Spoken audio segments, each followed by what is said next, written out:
നമ്മുടെ ശരീരത്തെയും മനസ്സിനെയും ഡീടോക്സിഫൈ ചെയ്യേണ്ടത് എങ്ങനെയാണ്?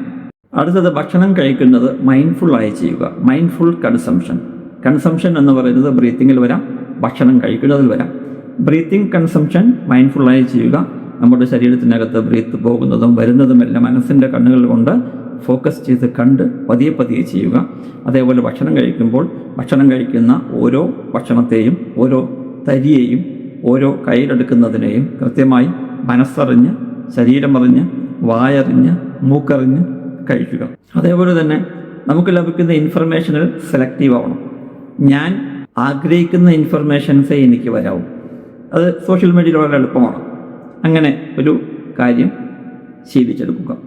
ഇതെല്ലാമാണ് നമ്മുടെ മനസ്സിനെയും ശരീരത്തെയും നമ്മുടെ സ്പിരിറ്റിനെയും ഡീടോക്സിഫൈ ചെയ്യുവാനുള്ള വഴികൾ. ഇതല്ലാതെയും വഴികളുണ്ടാവും, ഞാൻ ചുരുക്കി പറഞ്ഞു എന്ന് മാത്രം.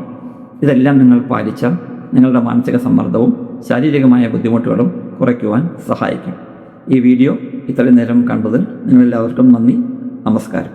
ഈ ഷോർട്സിൻ്റെ പൂർണ്ണരൂപമായ വീഡിയോ കാണുവാൻ ഡിസ്ക്രിപ്ഷൻ ബോക്സിലെ ലിങ്കിൽ ക്ലിക്ക് ചെയ്യുക.